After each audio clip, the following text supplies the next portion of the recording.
could hear me or Garrett. So, all right, we're back. Garrett, TurtleWar, is the co-caster, and this matchup, what we're going to have here is the Allies Enjoyers, that is Ruby and HulkSMASH, against the One Trick Monkeys, Havoc and Reakly. Simon, also really well played last game, man. That was you guys look dangerous. All right, so Garrett, I'm pulling it up. I'm trying to see what the delay is here. Well, even if they're live right now, yeah, they're live right now. So I'm pausing at the 2-second mark. I was late once again. I'm at 3. Okay, we'll take a second and preview this, and we'll go from there. So, got this down. All right, what we've got here, got Havoc and Reakly playing double Brits. The map chosen for games 1 and 2 is Campbell's Convoy. The tiebreaker map is going to be Pacino Farmland. So what we just saw Simon and Symbiosis play. The 2 maps that were banned were Day 101 and Santuario. So same bans as the previous game, which I think is really interesting. And then what we've got here, the battle groups banned are Italian Coastals. So Havoc and Reakly, it looks like they watched the game from the other night. Italian Coastals are banned, so HulkSMASH is not going to have access to them. And then Panzerjäger Command is also banned. One Trick Monkeys banned USF Airborne. Allies Enjoyers banned Australian Defense. So, really interesting.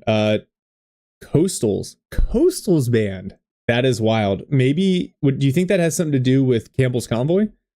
I think it has something to do with Campbell's Convoy, and I think you hit the nail on the head that they probably watched that last match and saw how flawless HulkSMASH was with his coastal build. Not even that he was using much of the coastal units, just the way he used the bunkers and the designate defensive line.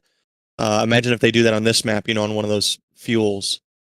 Yeah, this is all right. I'm looking forward to this. The other thing that's unique about this, so Havoc and Reakly both gone Brits. Ruby and HulkSMASH have gone both DAC. So we're going to see double DAC here. I had offered a 10% bounty on the prize purse if we saw double DAC used to win the tournament. So yeah, let's see it. Garrett, I'm going to launch the intro video here, and then we will roll right into this cast. So everyone, sit back, relax, and enjoy.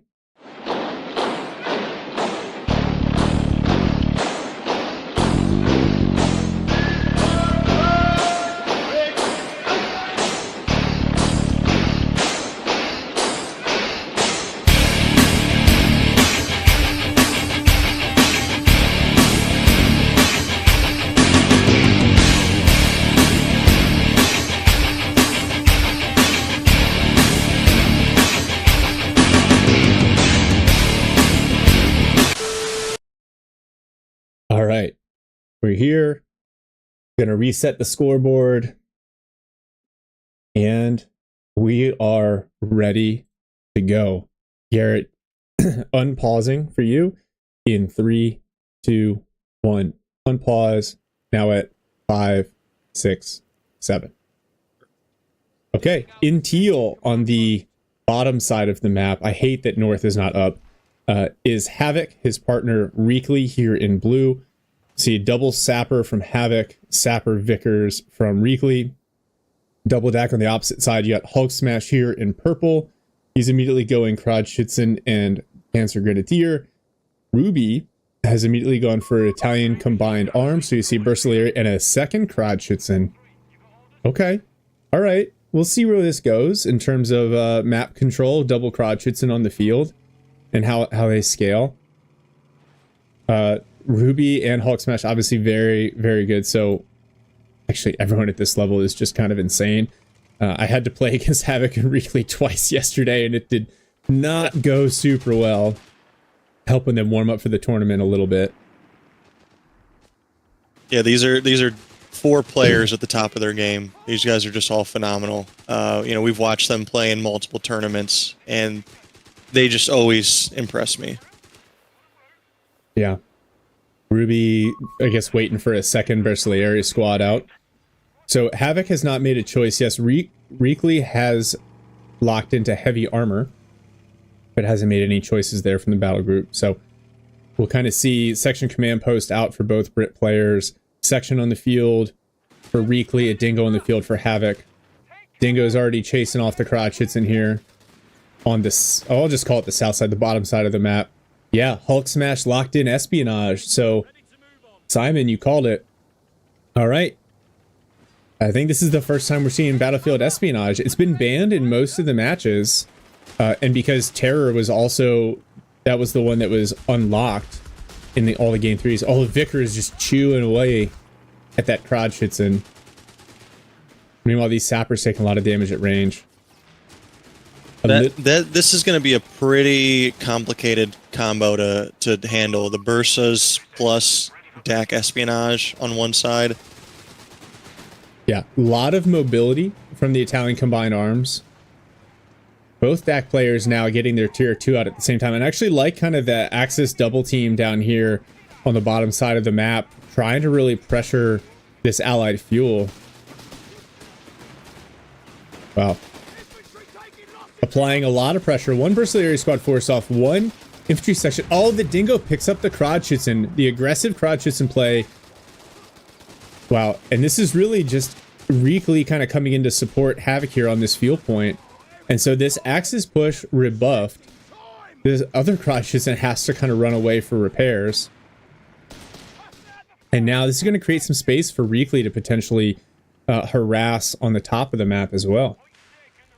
Yeah, that was a good push. I think it was a good gamble. You want to, on this map especially, you want to put so much pressure on those plus 10 fuels. It just didn't go the way they wanted. Yep. So you see Med Truck out now for HulkSMASH. It looks like he's going to pull it back into the center here for shared healing. Gotta respect it. Lots of infantry on the field for Reakly. So 3 sections out now. Is going for the vehicle training. I would be shocked if we don't see a Humber here shortly, especially with Ruby playing heavily into Bersaglieri. A third Bersaglieri squad hits the field. And allies taking the results of that first push. Oh, nice early minesweeper spots the mine here on the bottom VP. Double sapper plus dingo. These Panzer Pioneers potentially in some trouble. Yep, they immediately retreat. Oh, I love this. HulkSMASH using the med truck to drive one of his P-Grand squads to the front.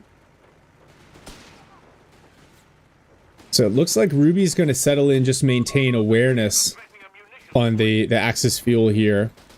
And then Axis is going to make another push on the bottom side. Brit already coming in. Bersaglieri bolster selected for Ruby. So a 6-man Bersaglieri squad is a little bit more DPS. And now they're pushing onto the allied fuel here.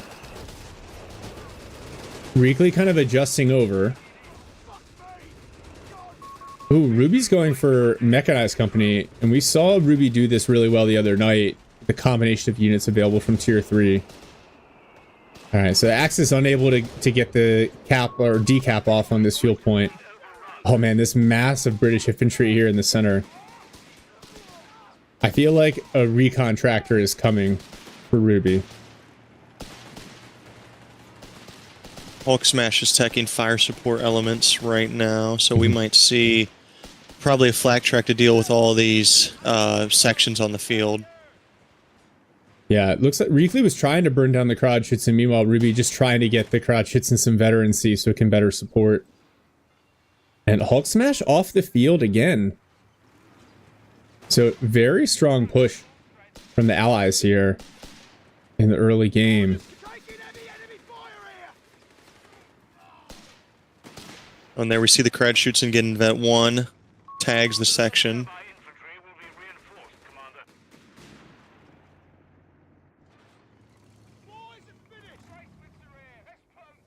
And this Reakly's Vickers has just been sitting on the far side VP, just hanging out up there all game. Like, I kind of get it, because you get the height advantage, and literally as you say that, he packs up to move it. Yep. Oh, wow, it refaces, but the Crotchitson's going to get right on it. The crotch, that's a nice mine there. These Panzer Pioneers, they're building all the crotchets and knocked out by the mine as the Panzer Pioneers are teching the Minesweeper package. Oh, 2 unfortunate mine strikes. So it looks like we're seeing the Axis team says, all right, look, we're not winning in the middle here, so let's focus on the top side of the map, kind of the high ground. Bishops on the way for Havoc. Grenades on the way for Reakly. It makes sense with the number of sections that you have. And then a Humber here. All these Panzer Pioneers, they could be in trouble. Wow, they're just barely gonna get away. Maybe that infantry section could have thought about pushing. MG34 suppressed. Nice grenade from HulkSMASH. And he's going for the disruption beacons. Now we see an 8-rod coming out. Ooh, sapper section low. 8-rod coming out for Ruby. Wow, this is just a lot of anti-infantry firepower on the north side. Bersaglieri, they scale okay, but not quite this well. And then look at the aggressive countercapping by Havoc. And he is all the way up front. And he has also gone Canadian shock with the munitions surplus. So Panzerjäger half-track looks like is going Humber hunting. Doesn't find it just yet. And actually takes a sticky bomb for its trouble. But the 8-rod's going to force a retreat. Blackfurling's moved up very aggressively. Suppresses and Havoc and Reakly, they don't have anything, any hard AT yet besides snare. So if HulkSMASH and Ruby can capitalize on that, they could push them off, and then that's what they do. Yeah, this is something that we saw a lot from HulkSMASH and Ruby in the previous game. Look at them doing such a good job playing together and making these pushes together. Funkwagen on the field. So we've got some invisible infantry and invisible AT guns here for HulkSMASH. Now they're kind of rotating back into the center. 8-rod's going to find this Humber. That's a pretty even engagement, so he's got to be careful. Oh, Sapper's here. And Sapper's gunned down a retreat. It looks like they hit a mine. They didn't have their minesweeper out. That's unfortunate. And now the Axis kind of pivoting onto the Allies plus 10 fuel here. Now that they've got control of the north side of the map. Oh, this infantry section, late retreat. Bishop Barrage comes in. Just a little bit of unfortunate scatter, but it does save the infantry section. Well, Bersaglieri squad took a ton of damage too. There's that AT gun shot that you're asking for. Hits the 8-rod. Ruby's getting supported elements up now as well. Yeah, so Ruby, no upgrades for vehicles yet. Actually, neither for HulkSMASH. So these DAC vehicles are still very fragile right now. Maybe a second AT gun is the answer. Yeah, Warbringer, I agree with you. The team play... Oh, 8-rod, nice. Hold fire, backs up. 6-pounder can't follow it up.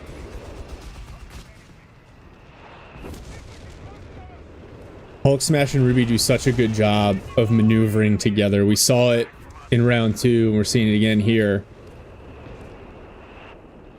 And they're just Reakly, I think that's who's firing right now, has just been laying on that plus 10, their own plus 10 fuel to deny HulkSMASH and Ruby from capping it, which I think it's just, we've seen 3 or 4, that may have been the 4th time that the Axis have pressed really hard on that plus 10 fuel.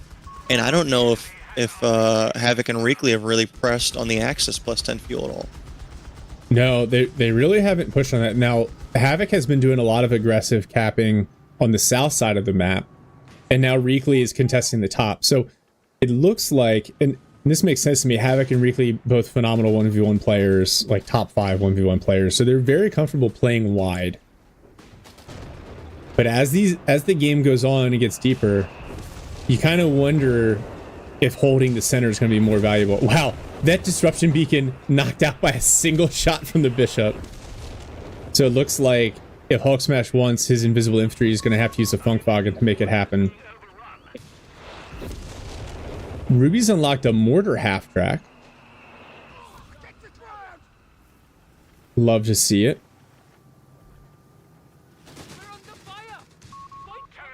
Area with Raiders moving up on these sappers. The Humber's going to react. Second AT gun on the way out for Reakly, and another one out from Havoc to try to counter these light vehicles. More artillery coming in. That's Dingo artillery, I think. Yeah, if you can keep the Dingo alive, get it vetted, that becomes very dangerous. So Reakly and Havoc have now forced the Axis team to split up just a little bit. Ruby making a push for the top side again. 8-Rod's going to get forced off by the 6-pounder in the rear. And the Humber plus the British infantry is just too much for the DAC infantry to manage right now. But HulkSMASH, look at this push on the bottom of the map. And that's a stolen 6-pounder. Yep. HulkSMASH was able to clear the 6-pounder and almost killed that Dingo. Havoc's Dingo barely escaped. The section does at least clear the stolen 6-pounder, but these Panzer Grenadiers are going to be able to pick it up again. I was worried about that Dingo. Havoc was driving his Vet 2 Dingo up at really reduced health, but it looked like he backed off. The Funkwagen actually captures that plus 10 fuel. And that's huge. I mean, we've been talking about it all game. They've been pressing on this plus 10 fuel, and they finally have gotten it. And that's a massive swing, especially when they already have so many vehicles out, and now these DAC players are getting even more fuel than before. Yeah. Yeah, and now the top side is uncaptured. Warbringer, to answer your question, no, there's not a siphon beacon up here anywhere. Instead, he's gone for these disruption beacons for the kind of the invisible units. More artillery coming in, this time from the Recce section that Pack 38 forced to back up. Nice smoke from the Humber. So the Allies going to recover their fuel relatively quickly, but you see they basically had to stop paying attention to the top side of the map. But it looks like both teams kind of content to play here in the center. Humber Flare comes in. Sections try to knock out the MT-34, just barely unsuccessful. And Ruby is just going to try to hold here with this 8-Rod. HulkSMASH was forced back. Oh, man. Oh, the Bishop, the Bersaglieri. Oh, my God. The combination of the Canadian shock incendiary grenades and the Bishop. And Havoc getting the light vehicle training. So his Bishop going to get a second Bishop out now. Going to both hit Vet 1 here shortly. Bersaglieri force off the sappers up top. Man, double Bishop, probably a really good counter to the clumping that you normally see from espionage. Yeah, and go ahead. Here's something I don't see a lot. Maybe you do. Maybe everyone watching does. HulkSMASH put a transfer depot on the high munitions on the far side. Yep. That gives them some pretty cool optionality there for more manpower if they need it for upgrades. Now, Pack 38 knocked out by a Bishop.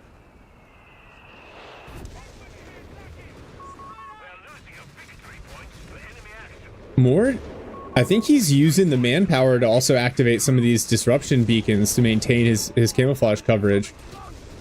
Oh, the artillery saturation here. Very, very intense. Olvati says that transfer depot makes a lot of sense because it's a plus 16. The benefit from the transfer depot scales with the size of the point. Usually goes to a plus 24. Havoc loses an infantry section on retreat to the Panzer Grenadiers, and so the Allies have captured the Axis fuel, but the Axis now pushing it on the Allied fuel, so swapping primary fuel points here. Ruby has been able to invest in a couple of upgrades. Yeah. Yep, symbiosis. First off, well played last game. But yeah, Havoc can, because of the doctrine, the Canadian shock with the munitions surplus, he can spam that base art essentially for free.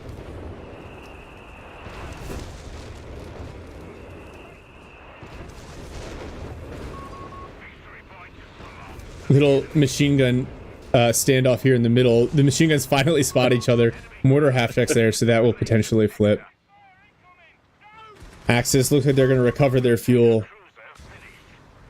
Oh, Havoc gets a shock section out, and now the walking Stuka barrage comes in. Oh, big hits. Oh. That Vickers is toast. Wow. Yeah, up to this point, VP is relatively even, slightly in favor of the Allies, but the KD very much in favor of the Axis.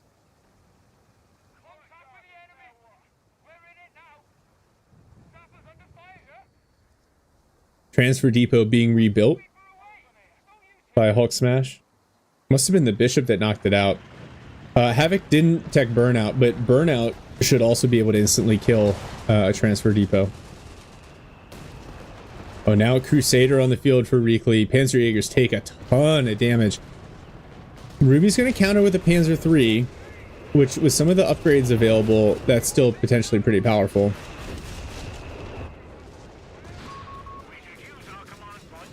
Oh, this flak filling play from HulkSMASH, I don't even think it's taken a hit yet. No, it's been pretty untouched.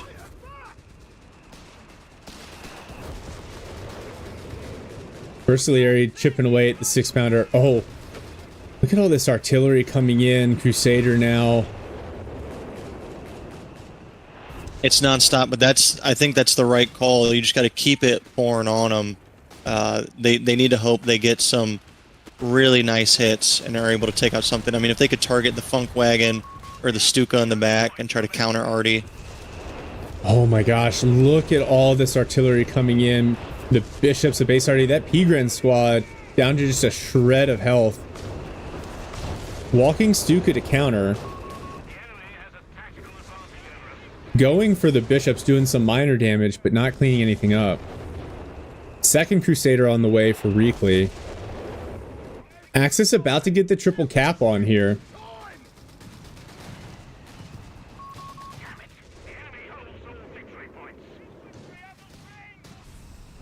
And I feel like the Allies just playing a little too spread out right now. It's tough. I feel like to break espionage, you really have to... Oh, the Panzer III hits a mine right in front. Mine he placement. drops artillery cover, but that 6-pounder there... Oh no, it doesn't survive long enough. Great use of the artillery cover. The Crusader on the backside, though. And it smashes at Panzer III, as well as the Bishop. Even if the Crusader didn't win that one, the Bishops were going to knock it out. But at the same time, I love the awareness from HulkSMASH to make this push. 6-pounder picks up that flak filling, so I spoke too soon. Oh, man. I like this counter push from HulkSMASH, but that could potentially be a really, really bad trade. That was also through the smoke. Havoc attacked ground through the smoke to hit that flak filling. This is just a great play. It was a bad series of events for the Axis. Oh, and the Crusader's going to find this 8-rod as well. Another P3 coming. But Ruby, trying to help HulkSMASH from the push on the fuel, ends up taking a couple of big losses. Now HulkSMASH going for a second walking Stuka. Oh my god, these Bishops. Versalieri literally have to use sprint to get over to the med truck, taking so much damage from the artillery. The ally is going to recover a little bit of map control here.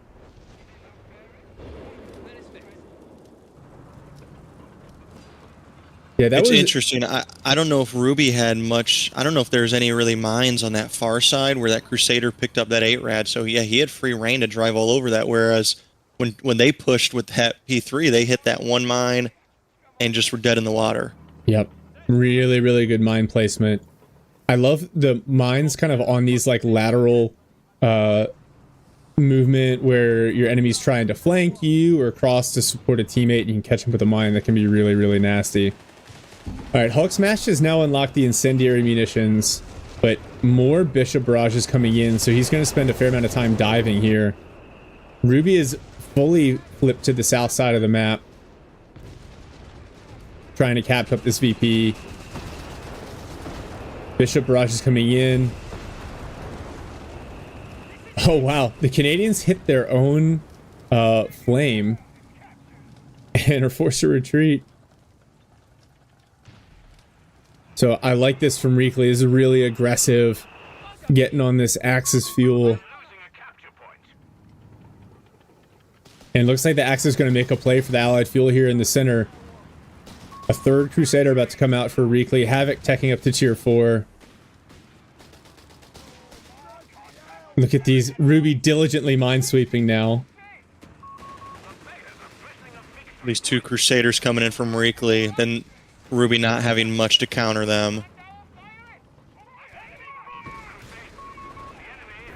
Oh man, the DAC infantry advance is solid, but the MG34 just annihilated by the double bishop, and now more already coming in, forcing an advance. At the very least, all this artillery is forcing HulkSMASH to be way more dynamic than he wants to be with this battle group. Oh, more base howitzer artillery coming in on this plus 10 fuel. Wow, the stolen 6-pounder immediately cleared and taking a ton of damage. Walking Stuka barrage comes in, hits the 6-pounder hard, but the triple Crusader, this is problematic. Oh, the incendiary rounds might save the day here from this Pack 38. Well, the Bishop counter barraging and the Pack 38 cleared. Man, that makes it so tough with all this artillery on the field. There's a lot on both sides. HulkSMASH has 2 Stukas right now. I'm not sure when that second one came out. It may be fresh, but also he has a flak 30 on the field. The 88, yeah. That with the incendiary munitions, really, really dangerous. Oh, the Funkwagen knocked out by the Crusaders. The flak 36 might be the, as long as they can keep it alive and supported, will do a lot of damage to the Crusaders. The Axis now forced to kind of centralize here, and this is dangerous too because those bishops, as they vet up. Yeah, as soon as they smell where these Axis units are, they're gonna get obliterated. Yeah. Yeah, the Crusader train over here. There's just not enough Axis, like, mobile AT on the field. Here we see the flak 36 might get a shot off. Yeah, it does. And it's burning. Oh my god. That hits so hard. They've gotta keep stuff in sight so that it can continue to shoot. And he's immediately relocating it. Very smart. The one thing that's interesting, HulkSMASH went for the med truck upgrade, which actually reduces the HP of that truck. So I know there's some value in being able to reinforce, but he doesn't necessarily need the second med truck, and that may prove dangerous with all these bishops and Canadian artillery on the field. E3 versus Crusader in the bottom side. Reakly now teching Grants. Oh, the 88. Wow, it does like 2/3 damage to that Crusader just on the first shot. It's that camouflage attack bonus that it gets. That's just... Plus the incendiary. Insane. It's gross. Yeah, insane that it applies to the flak 36. Like, you can never camouflage that thing in real life. I don't know. I'm sure there are some Allied bomber pilots who disagree with you. Maybe. So this, you see, like, there's no jackknifing in Company of Heroes 3, as Red Leader Debase likes to say. So just keeping your truck with the 88 to be able to move around and reverse moving it around is a really effective way. And you see HulkSMASH being extremely diligent, worried about those bishops. Just as soon as it takes a shot, if there's no follow-up, he picks it up and moves it. See, what's the end game here? Ruby, no armored reserves for either side. HulkSMASH actually, he's using up, I guess, a lot of his manpower. Oh, Ruby lost another MG34 to the double bishop. A lot of manpower being used to replace losses, potentially, because not a lot of upgrades for HulkSMASH. Panzer Grenadiers trying to flank this Vickers here. So the Axis have stabilized a little bit.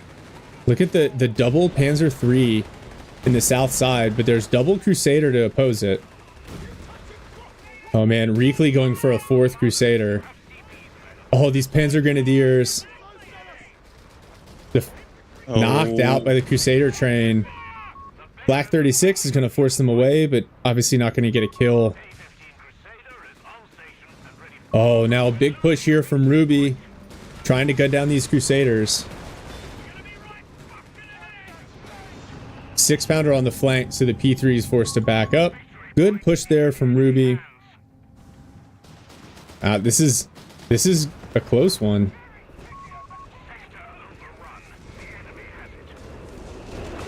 Havoc also now going to unlock grants. Where's this 88? It's 88 is moving up. So the Axis have secured the center, and now they're trying to kind of build in some defenses. A couple Pack 38s, stolen 6-pounder. Oh man, that's a really aggressive placement. Oh, and the artillery cover here. That's a lot of damage. Flak 36 has moved up as well. Crusader knocked out. Look at the range on that. Incredible shot.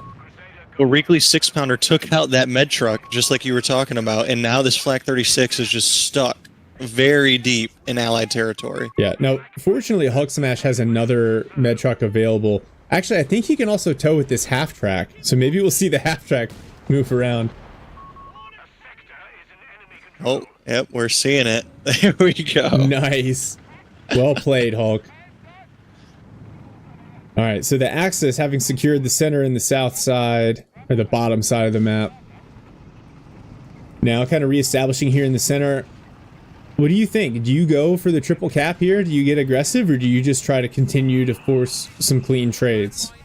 I think we've been seeing that when they play together, they as in Ruby and HulkSMASH, they're able to push off and win engagements, and I think they need to push together on this third VP, get the triple cap, and then see how the allies respond. Yeah. More walking Stuka coming into the center, aiming at this infantry section, forces them away. Ooh. That P3 hits another mine. Reakly's mine placement just insane. Multiple Crusaders versus multiple P3s. The Flak 36 is set up, not quite facing the right way. And the P3, it's got to keep backing up. Oh, because it's almost like all four players are playing like 1v1 style. They're all across the map, which has got to make the micro insanely difficult to manage. The double walking Stuka is a bold choice, but he is forcing those allied AT guns to move around. But now, Flak 36, look at the range on that. Havoc's Crusader's forced to back up. He's going for a third bishop. He canceled his third Crusader. He's going for a third bishop. Pack 38 gets a big hit on the Crusader. The incendiary rounds won't finish it. Something else has got to hit it, and the P3 will do it. Oh. Bishop barrage is coming in. Bishop. Oh no, this infantry. His Grenadier and Pioneer knocked out by a bishop. Barrage is coming in on the Flak 36. Half-track forced to run away. Gamma Bomb comes in. That Flak 36 is cleared. Oh, HulkSMASH uses the Firestorm as a quick get off me. 88 is for how many miles it can shoot.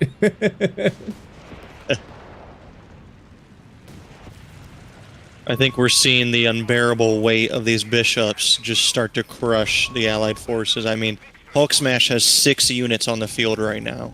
Yeah.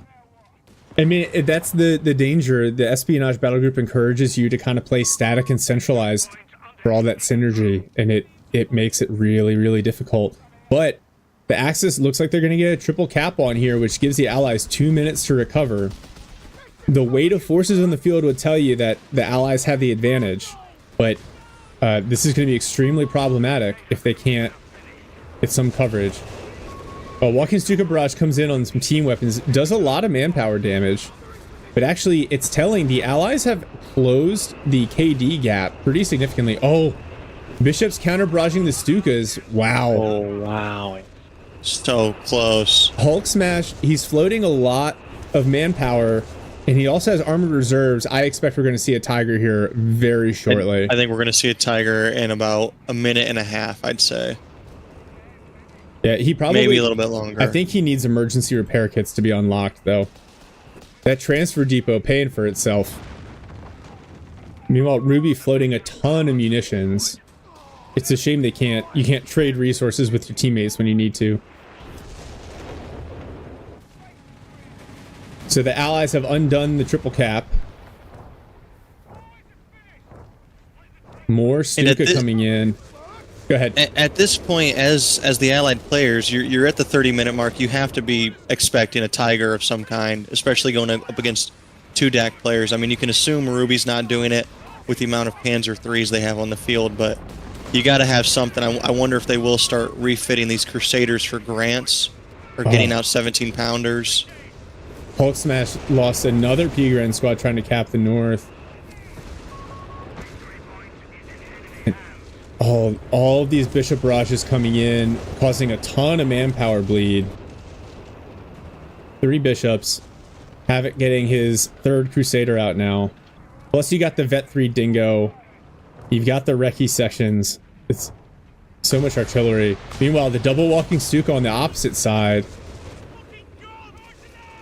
And this has got to be super taxing for HulkSMASH, because the second he does anything, if his Flak 36 shoots, if his walking Stukas shoot, he immediately has to relocate him.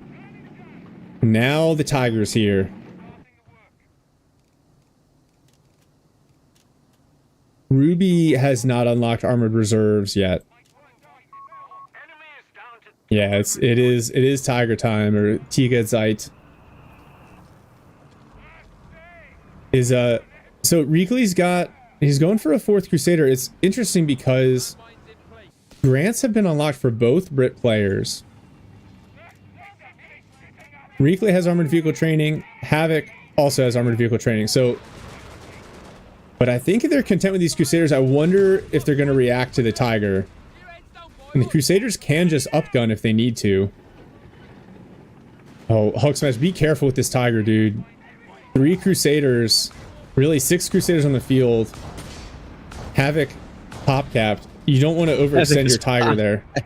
Yeah. Where did that barrage come in? Infantry section killed on the north side. Reakly's got a 4th Crusader out. The Flak 36 doing some work. More barrages coming in. This time it's the creeping barrage. 6-pounder takes a couple big hits, but doesn't go down. And now the P3 train from Ruby here on the flank. Wow. Battle of the light mediums. Artillery cover coming in. I love this. 1 P3 in danger of going down.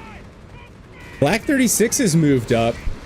The artillery cover. Wow, these Crusaders can't hang out here.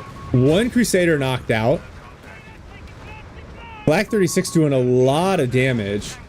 6-pounder cleared. A walking Stuka barrage comes in. Wow, a Bishop gets knocked out. Decrew 6-pounder cleared.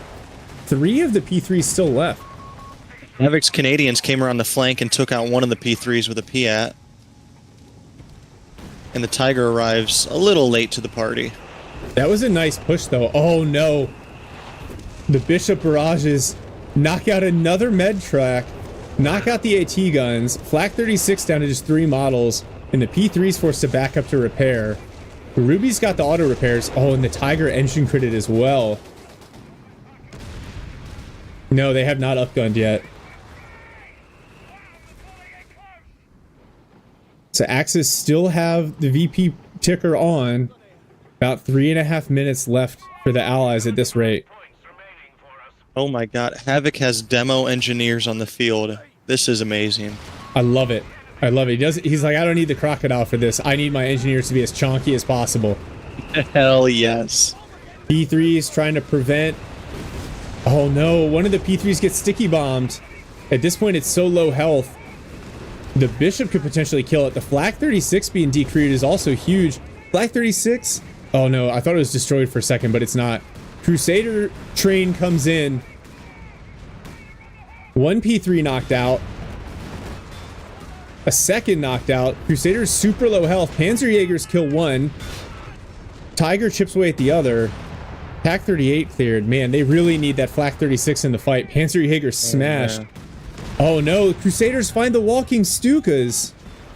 Both walking Stukas destroyed. And 250. Tiger here in the middle. Savage losses on both sides, but definitely in favor of the Allies here. If you look at the game composition, and the Allies looks like they're going to get the triple cap on. Ruby's pop cap now, yeah, 28, lower than minutes played. That's not ideal. All the hard AT on the field for the Axis now down just to this Tiger and another Flak 36 coming. Oh no, if the Brits are going to pick up, Havoc's going to pick up the Flak 36. He teched a 17 pounder, doesn't need to build it because he's just going to get a Flak 36 instead. And all the wrecks in the middle. I mean, I'm seeing a P3s, a Crusader, a Stuka. Oh, the Tiger is getting hit by the Flak 36. Wow, the attack ground and the flare. And now the Bishop coming in. Oh no, those Panzer Pioneers have to retreat. It's just too much. It's too much. More artillery. Yeah. And look, Reakly just laying mines everywhere. Allies triple cap on. 2 minutes left for the Axis team. But Tiger's limping away. Flak 36 there in support. Yeah, and they're gonna surrender. And so Havoc and Reakly take this one. Holy crap. That was a game. 37 minutes. What an insane final engagement. I mean, that was crazy. The dive with the P3s taking out so many Crusaders, and then immediately they pull back to repair and just get swarmed by more Crusaders and Bishops. Oh my gosh, that was nuts. That was absolutely nuts. Yeah, Brood War says you can have the espionage battle group. I have Bishops. I mentioned this in the cast. I think the espionage battle group, because it encourages you to be clumped up, everyone's worried about the camo blobs and the incendiary munitions. But if you can force your opponent to play bottled up like that, oh man, you can just smash them with artillery over and over again. Looking at what we saw in the last game, Havoc and Reakly got out a ton of Crusaders. So maybe we see something similar, like you were just saying, some Panthers, some other medium, light, heavy tanks. Yeah, I think that's where like double DAC can really struggle, because the P3s definitely don't hard counter the Crusaders, even with all the upgrades. You're just never going to have as many of them on the field. Flak 36 is good, but obviously if the Crusaders are well microed, it's hard to follow up shots. And then your real like tank destroyers are martyrs, which Crusaders typically deal with pretty easily, or you have to go like Tiger. And so I think double DAC was risky. I'm glad that they tried it because I love the concept, but really, really tough. I think it was a great game. There's a lot to unpack from that game, and I don't know if double DAC was a problem. I think they did a phenomenal job. That was an awesome match. Yeah. All right. So I'm paused right at 2 seconds. I am paused at 2. Heck. Yeah. All right. And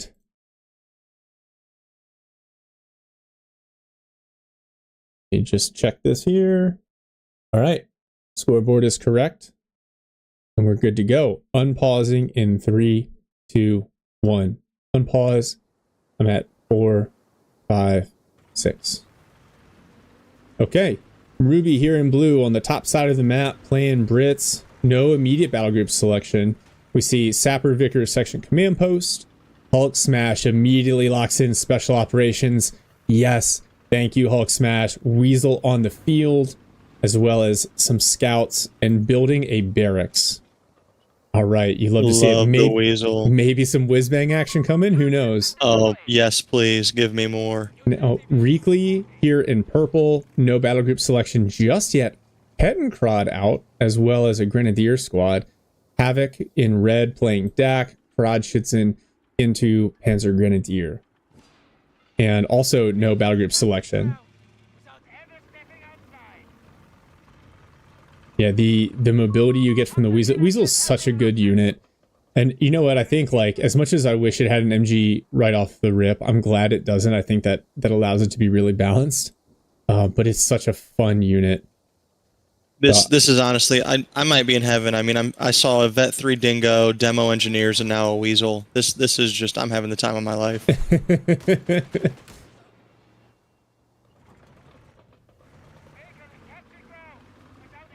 Weasel, yeah, MG is on the way for the Weasel. So it looks like HulkSMASH, Ruby continuing to try to kind of play together here in the center. And the Axis team, Havoc and Reakly, the 1v1 specialist, playing a little bit wider. And supported by the, Kettenkrad and the Krautschützen. The Weasel, I wonder if he can see and catch out this Kettenkrad. I think he's content to grab this VP. More Panzer Grenadiers for Havoc. Maybe keeping his options open with the Espionage Battle Group. Vickers finds and suppresses some Grens in the middle, briefly. Yeah, I'm excited. So just like HulkSMASH kind of demonstrated how to play Coastals on Thursday, I'm very excited to see him demonstrate how to play Special Operations at a high level. Yeah, using the Weasel to drive right up into the point blank mechanic there. MG42 forces away the rifles, so the Weasel's just going to back up a little bit. You do got to be careful. You've seen the Kettenkrad on the field. You don't want to be over aggressive with capping with your Weasel because the Kettenkrad can lay down mines everywhere. Actually, I think that's what he's doing here. He's being very deliberate, just getting on the edge of the circle to cap to avoid getting spotted. And the Kettenkrad, I love this from Reakly, using the extended vision.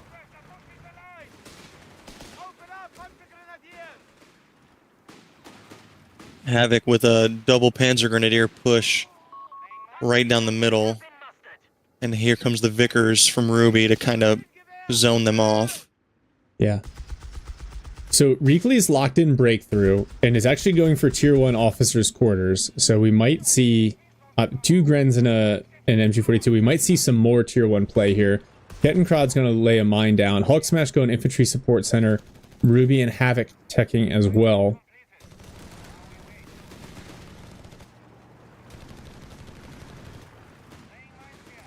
Weasel just trying to kite these Grenadiers. I think the pace of play here feels a little bit slower, a little bit more respectful at the start. There's a lot less of either side pushing on the other's fuel. And I wonder if there's a little bit of like, wow, the last game took 40 minutes. we gotta be prepared for this one to do the same. Especially when you're trying to force a game 3.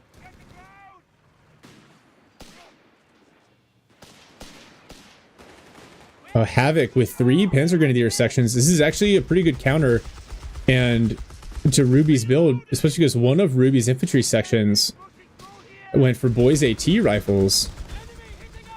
Oh, big wow. volley in on the Krautschützen, but it backs up.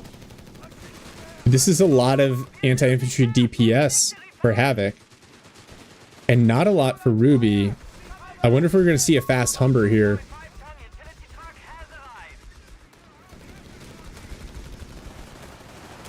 Oh, nice preemptive grenade from the Grenadiers onto the rifles, but the rifles succeed in their push. Weasel supporting. And HulkSMASH going motor pool. Okay. Alright.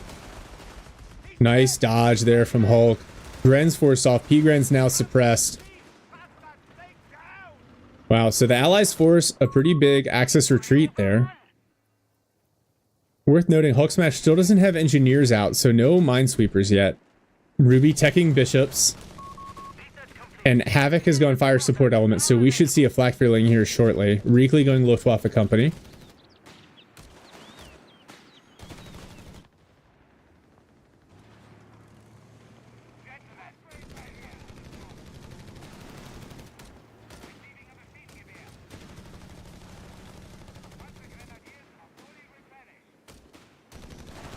Is that the Dingo healing? Or, excuse me, the Weasel healing? It's the Weasel healing, yes. HulkSMASH took the med station vet ability. I thought it had to be out of combat, but... Yeah, I think Relic's definition of out of combat is very loose. Well, and then it drops a mortar, which is a really, really nice... that's really smart. Trade some of those munitions for manpower reduction on the mortar. Havoc uses med truck to bring a couple Panzer Grenadier squads out. Mortars immediately working on forcing away the MG42, and the allies are holed up again here in the center. And allies looking to get the triple cap on here.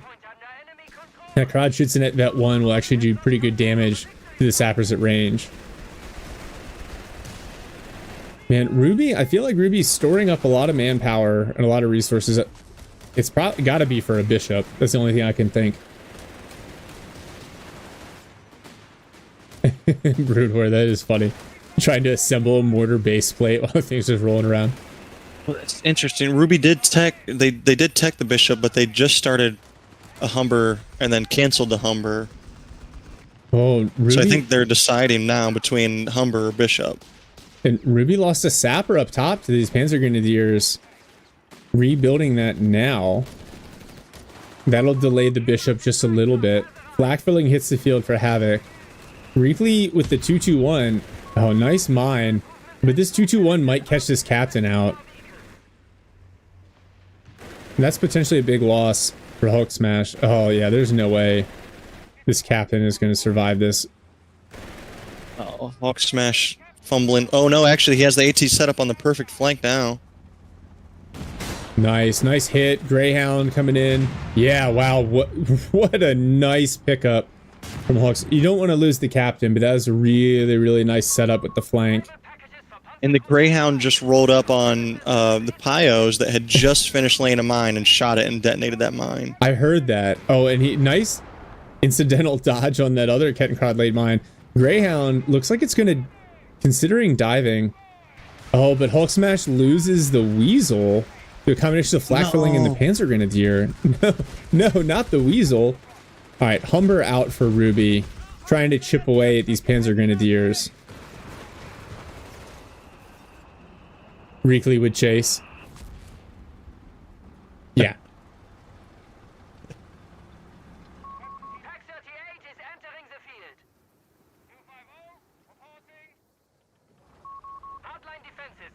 An AT gun out now for HulkSMASH as well.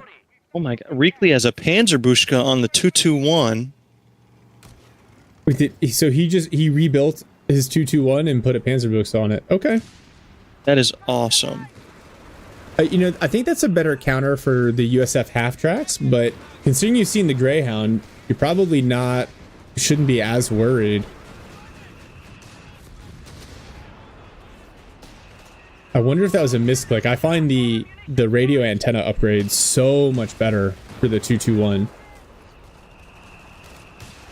Those map hacks can be really powerful. Wow, that AT gun takes a ton of damage.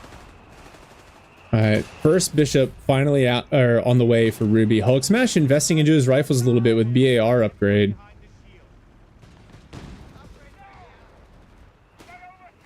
Oh wow, the Humber takes a hit from Pack 38, so it's gonna go back for repairs. And Kettenkrad laying a mine. Greyhound finds it, somehow misses. Now that looks like the Panzerbuchse considering a little flank here, but that AT gun's still available to support, so that's a risky proposition.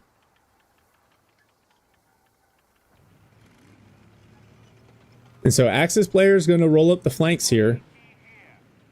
Ruby. Oh, Ruby went heavy armor and refit the Humber with the light vehicle refit. And I was confused too. I saw that that notification. And I was like, "What?" Yeah. It's funny because as a caster, it says, "Oh, the vehicle killed," and you're like, "But it wasn't." But I know it wasn't.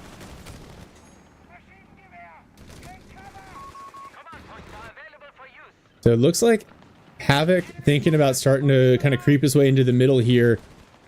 Reakly also trying to pinch, and now the allies going to be forced to sit here and fight just to maintain their fuel. Oh, the white phosphorus round on the Greyhound, plus an engine crit, but the rifle's here to force away that 221. Oh, first Bishop Barrage comes in. Panzer Pioneers forced to immediately retreat. And now HulkSMASH with his rifle is going to retake control here a little bit on the bottom side of the map. Just a little bit of map control. MG42 pretty much stalls out that push. And so Ruby has one bishop on the field. I'm guessing they'll get, well, they have enough resources to get out another one if they wish. I'd do that right now. Get out your 2 bishops now and just let those things start going to town.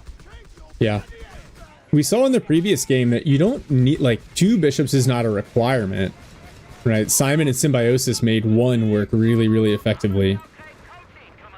It also depends how much fuel control they have. If they continue to lose, if they lose this fuel point, then I think you're tempted to potentially go Crusader. This Greyhound really... Oh, that mine that the Kettencrowd just laid down and the double that MG42 destroyed. Wow, big hits from the mortar and the bishop. That's twice that Reakly has been almost wiped by his own mine. Yeah, feels bad.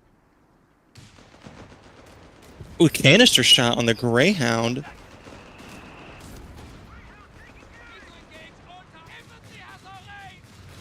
Yeah, that Greyhound is actually doing a lot of work. And then you called it 2nd bishop on the way. We shall double our defensive efforts of the Italian motherland. Yeah, don't stand on your own mines. It was a really unfortunate timing. Because the Kettencrowd had just finished the mine when the mortar round hit. Reakly dumps another grenade in, but HulkSMASH reads it really, really well. So Ally is going to regain control of their fuel. Blackferling takes 1 AT gun shot, but the second one hits the wreck.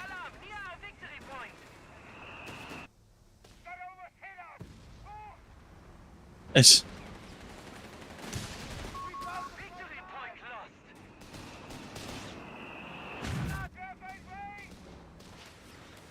Man, it's a good thing the Axis don't have bishops right now, because I feel like the Allied team is kind of bottled up here in the middle. Yeah, you see this push here. They're trying to move out on to kind of the south side of things with the rifles, the Greyhound. Oh, the Greyhound's got to be careful. Yeah, the 221 with the Panzerbuchse. Reakly throws another grenade, and the riflemen throw one back, but the Grenadiers retreat. Yeah, Axis have had really good munitions control, both of the +16, so Reakly can freely throw those grenades without really worrying about the consequences. Oh, Bishop barrage onto the MG does a lot of damage to that 221 as well. He pulled up right at the worst time just to eat a bishop round.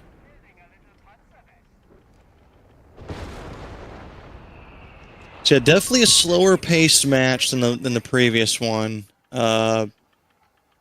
Everyone seems to be taking a little bit more time, a little bit more care of their units. Yeah, Havoc's rolling the Stug D out. He's gone Italian infantry, and he's gone for the... looks like the team weapon, like defensive positions upgrade to make his team weapons a little bit more resilient. That damage reduction can be really powerful late in the game. The sappers, they put a mine down and now they're standing on it. Actually, that Italian infantry, I forget what that ability is called, but that damage reduction for team weapons is actually huge when you're dealing with bishop barrages constantly.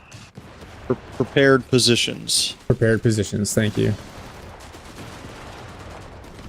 And Reakly's also done a really good job with that 221 managing the Greyhound. Oh, the scouts here with the stealth reconnaissance. I love this play. Provide a little bit of additional sight. Oh, Stug D takes a hit from the 6-pounder. Another one. And the Bishop Barrage coming in on the Flakferling.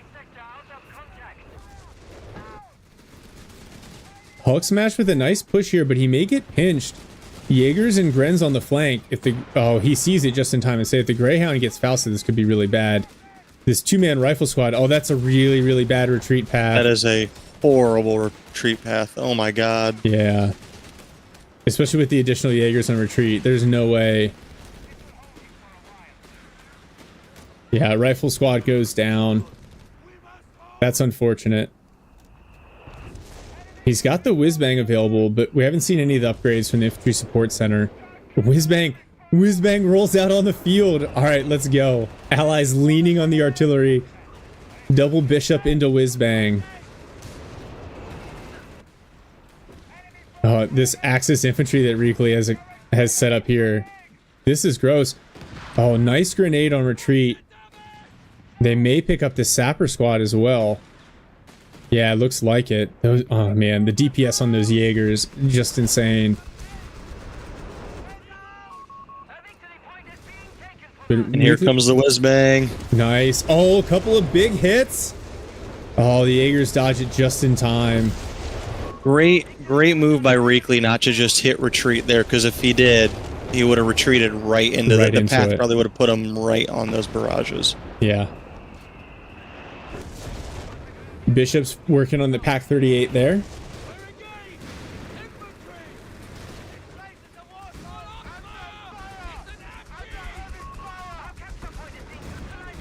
Wow, all these AT guns, but the Stug D still reliably bouncing the shots. Bishop Rush coming in behind. A little bit of smoke from the Stug D. Yeah, Liberator, I think that's what's been happening.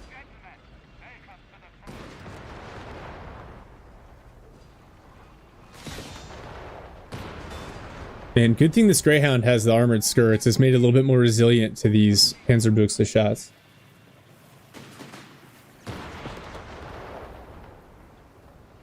Yeah, so Hair Plater, One Trick Monkeys, I think they've done a good job kind of bottling up the allies here.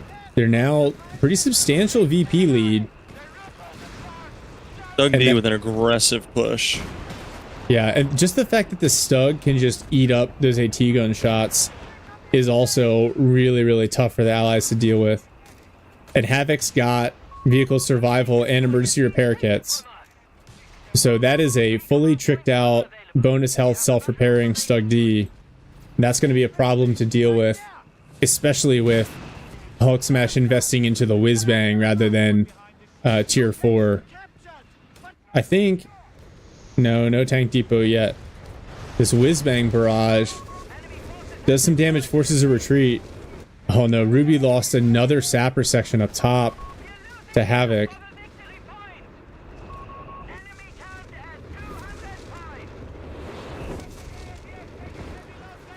Now we do see HulkSMASH has gone mark vehicle, and so if they can catch the Stug D out of position, they could get it. Oh, we also just Brumbars hit the field too, so maybe save the mark vehicle for that. Yeah. Wow.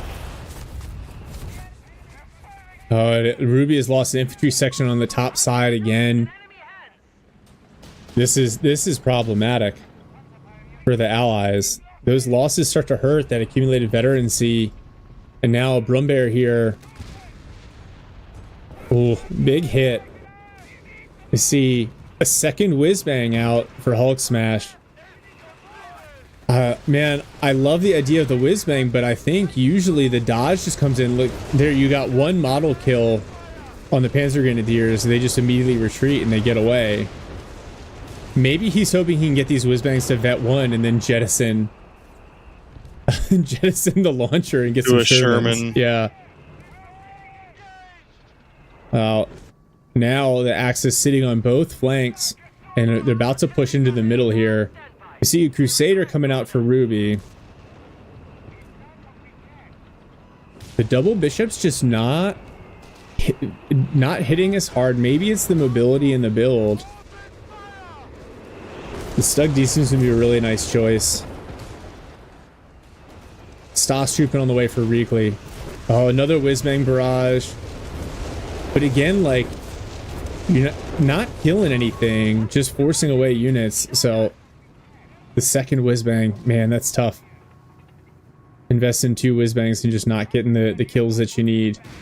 It's interesting because with this build, both allied players have a chance to completely swing from a almost artillery-focused build to refunding the bishops, jettisoning the Calliopes, and they could have a nice force here. But right now, it's very one-dimensional. Yeah. Well, Ruby is only a couple CPs away from a Black Prince, but very, very far away on fuel. Now the Walking Stuka comes in, and this could be painful. Bishops take a little bit of damage. Fortunately, the barrage doesn't come in on any of the team weapons. Oh yeah, Axis about to get the triple cap on here. That'll cut the allies down to about 2 minutes of tickets. Co-casting is TurtleWar, Garrett from the channel TurtleWar.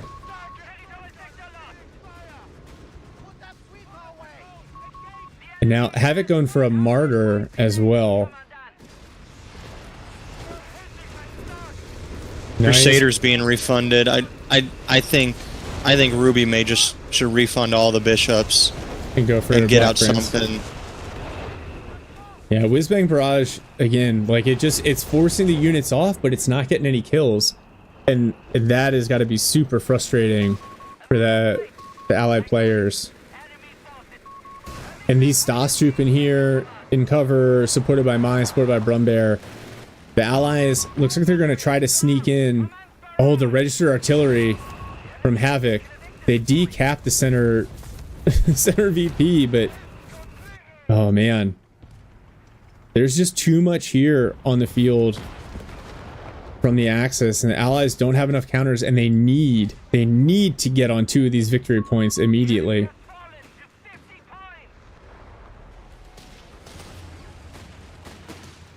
Oh, Jaegers and Grens. Here's the Whizbang. That's a nice barrage. That does some damage. But the Jaeger's still going to get away. Yeah. Ruby going for a Crusader AA tank. Oh, the Walking Stuka. Oh, there we go. The Jettison.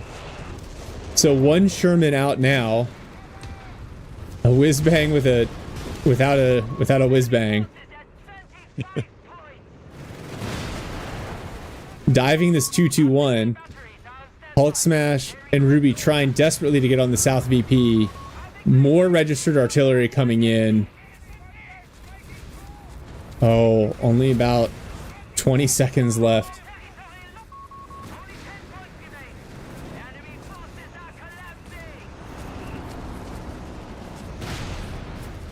Oh no.